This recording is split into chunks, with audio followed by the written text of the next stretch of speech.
Hello, সবাই কেমন আছো? চলে এসেছি একটা মিনি ব্লগ নিয়ে। পুজো তো শুরু হয়েই গেছে, আজকে পঞ্চমী।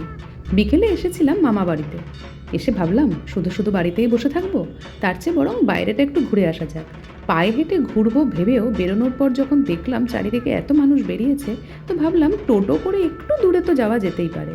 একটু দূর মানে বেশি দূর নয়, এখান থেকে ধরো এই 5-7 মিনিটের ডিস্টেন্স। তো চলে গেছিলাম বেলঘড়িয়ার দিকে। যাওয়ার পথে পাড়াগুলোকে দেখে এত ভালো লাগছিল। প্রত্যেক বছরই না পুজো শুরুর আগে যখন পাড়ায় দেখি এত সুন্দরভাবে লাইটিং করেছে, মনটা ওখানেই বেশি ভালো হয়ে যায়। পরিচিত পাড়া দেখতে একেবারে অপরিচিত লাগে।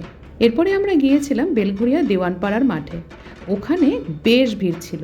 এবারের থিম করেছিল তাজমহল।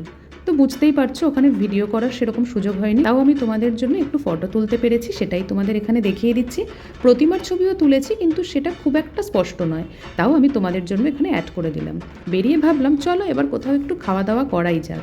পুজোর দিনে বড় রেস্টুরেন্টগুলোতে ভীষণ ভিড় হয়, তাই আমরা কাছের একটা ক্যাফেতে গেছিলাম, দ্য অলিভ গার্ডেন। এই ক্যাফেটা কোথায় বলে দিচ্ছি। এই যে ডান দিকে গেলে রথতলা, বাদিকে গেলে বেলঘড়িয়া স্টেশন। দেখলাম ক্যাফেটা তখনও অপেক্ষাকৃত ফাঁকাই আছে, সন্ধেবেলা। যদিও আমরা পৌঁছানোর পর আস্তে আস্তে ভিড় বাড়তে শুরু করেছিল। অর্ডার করেছিলাম গার্লিক ফিশ আর একটা ভেজ লোডেড পিৎজা।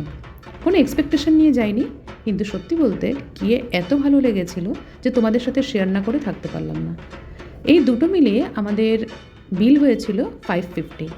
অন্যান্য জায়গার তুলনায় কিন্তু আমার এটা ঠিকই লেগেছে, কেননা এখানের কোয়ালিটি কিন্তু ভীষণ ভালো ছিল। আজ যেহেতু কোনো প্ল্যান নিয়ে বেরোয়নি, তাই ভাবলাম আজ এইটুকুই থাক। এমনিও অন্য কিছু কাজ ছিল। সবাই পুজো খুব ভালো কাটিও। নেক্সট ব্লগ নিয়ে খুব তাড়াতাড়ি আসছি। টাটা।